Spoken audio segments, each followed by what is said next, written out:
Mga kabayan, may warning si Ted Filon sa mga nag-i-impeach kay VP Sara. Delikado daw. Pakinggan natin. So, isipin po ninyo, mga didis. Ano didis? DDS kasi yun. Mga didis.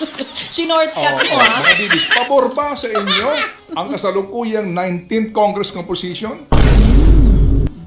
Mas ngayon ba, ano ang chance ng acquittal o pauubaya mo sa next Sa Congress 20th Congress. na hindi ka pa sigurado ang kanyang composition? Paano kung maolats? Paano kung ang mga puro- klaro, correct. di ba? Oo. You know what I'm saying? I know what you're saying. So please do think about it. Uh-huh. Ito pong impeachment trial na ito na marami po nag-aabang malamang. Tanungin ko lang po kayo.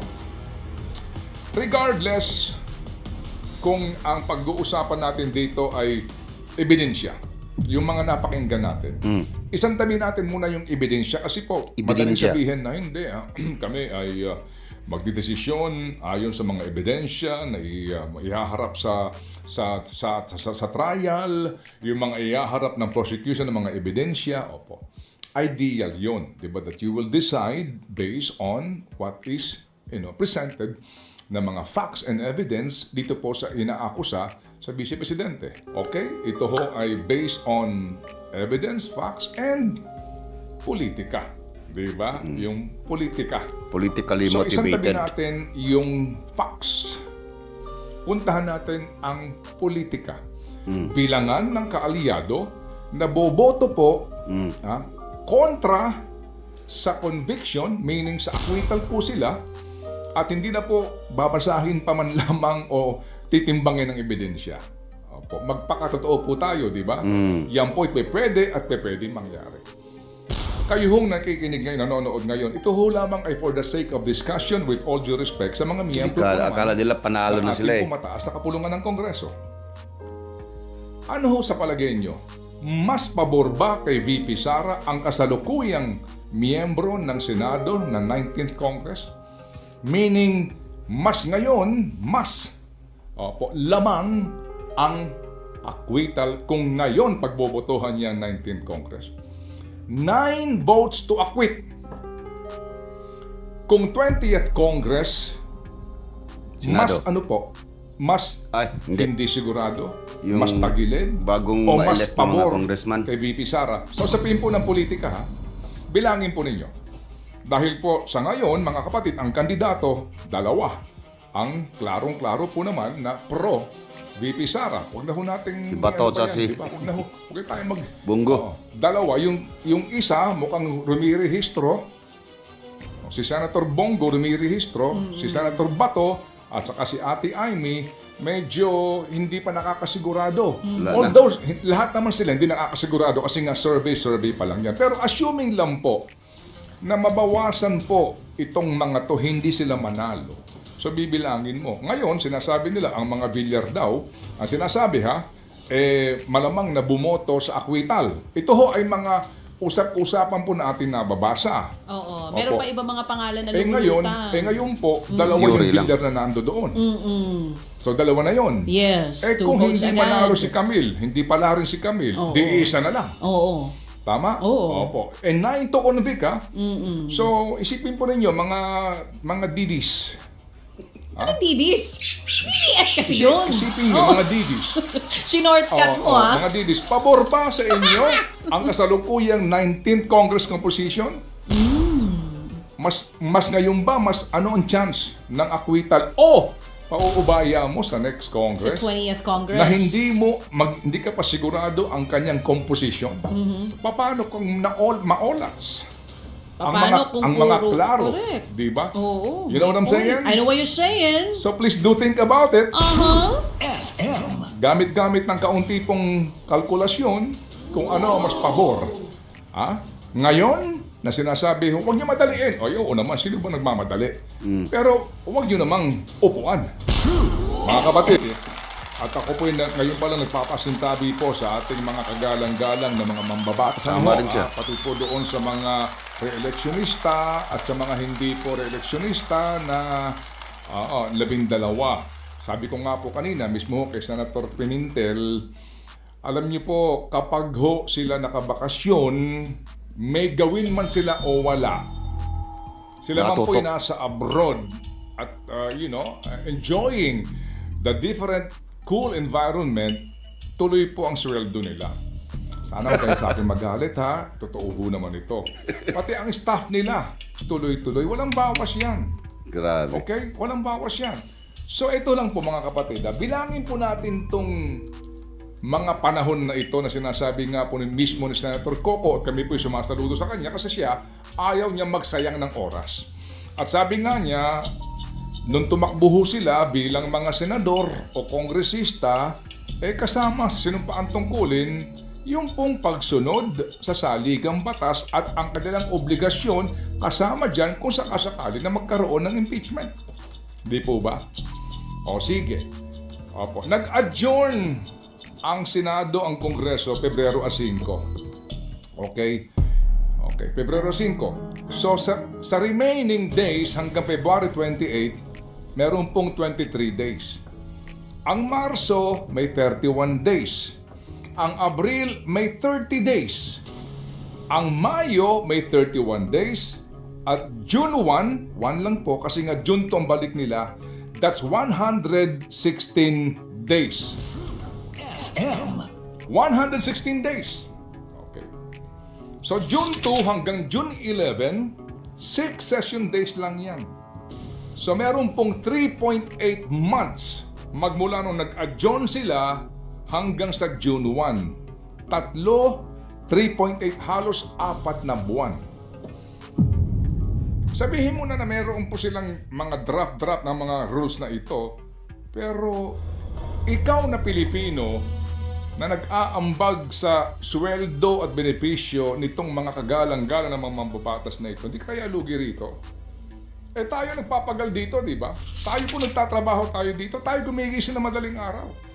With all due respect sila mga kapatid sa loob ng, magmula po ito, Feb 6 hanggang June 1, that's 116 days. So, June 11 ang last session day. So, June 12 to July 28, mga kapatid. Yun ang bilang natin dito. That is 45 days. So, kapag binilang mo yung 116 days to 45, hanggang 45 days ng July 28, that's total of 161 days. I-divide mo yan ng 30 days. That's equivalent to 5.3 months. Kung wala mangyayari pong impeachment hearing, kasi po ang kanilang basically po, may hearing ka 6 days, hindi matatapos, sabi ng Senator Coco, di ba? Wala practically po, rules lang dyan and then a little memoranda. Pero talagang ang simulan ng bakbakan dito, July pa. So hindi naman siguro po ikasasama ng loob nila kapag tayo nagsabi na hindi kaya kayo lugi dyan, di ba? 5.3 months. Baka sabihin nila, bakit naman sinama mo yung araw ng Sabado at Linggo? Ba't naman sinama mo yung Semana Santa? O bilangin natin ngayon, minus itong mga Sabado at Linggo at saka Pista Official. Okay? February 5 to Feb 28, 18 working days. Okay? Opo. 18 lang ito. Hindi po gaya ng aking bilang na 23. You know what I'm saying? Minus na po dito yung Sabado at Linggo at Pista Official. March 1 to 31, 21 working days. April 1 to 30, 19 working days. Kasi nga, araw ng Kagitingan, April 9, Monday, Thursday, April 17, April 18, Good Friday. Samahan pa po ng Sabado at Linggo. So, 19 working days lang. May 2 to 30, 20 days lang. Kasi nga, May 1 na Labor Day at eleksyon na May 12. So, ang total niya mga kapatid, from June 2, alright, to June 30, 20 working days, 98 days or 3.2 months. 3.2 months. Tuloy ang sweldo, tuloy ang benepisyo, tuloy lahat ng perks. Ikaw na manggagawa na nakikinig ngayon, tuloy ka sa trabaho mo, pang sweldo sa kanila. I mean, with all due respect. Di po ba?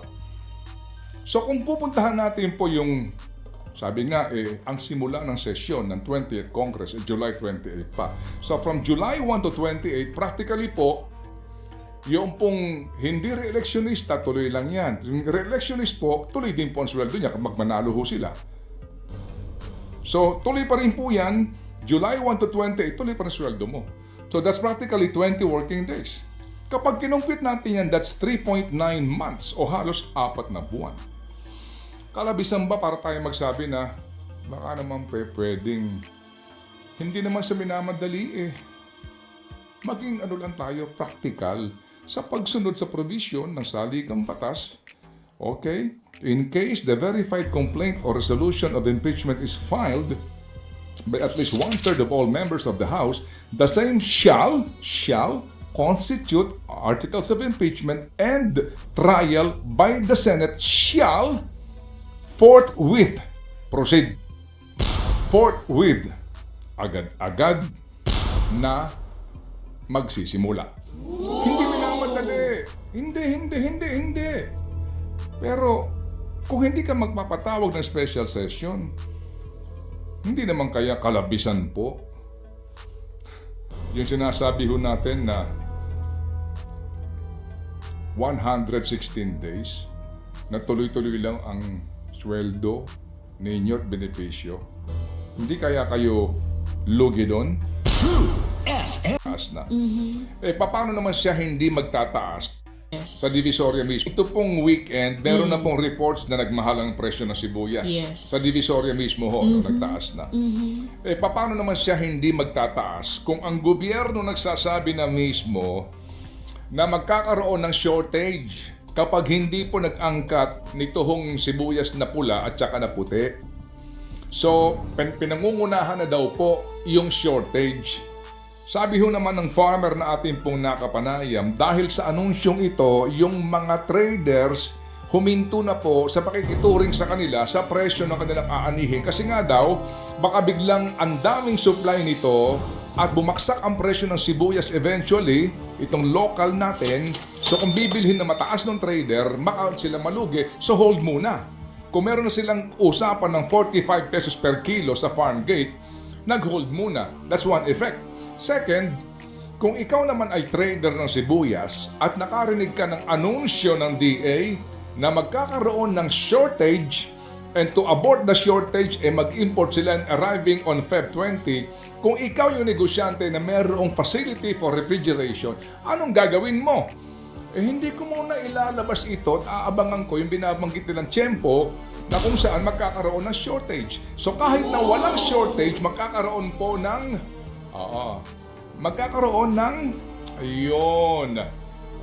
ng shortage na gawa-gawa po ng anunsyo ng gobyerno.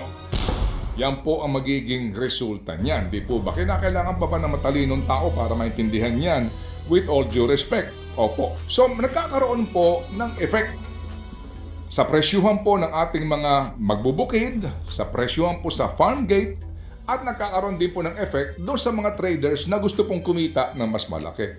Ganon din po dito nga, di ba, sa busway na ito, sa kanilang anunsyo. May effect ka agad, di ba? Sa isipan ng mga commuters, itong mga taong ito, wala malasakit ito sa amin. Di ba? Ang gusto lagi, ang komportable, mga dikotse. Ang gusto lagi magpakitang gila sa mga dayuhan na ilang araw lang naman dadaan dyan sa EDSA. Pero pagkatapos nila, balik na naman sa Kalbaryo.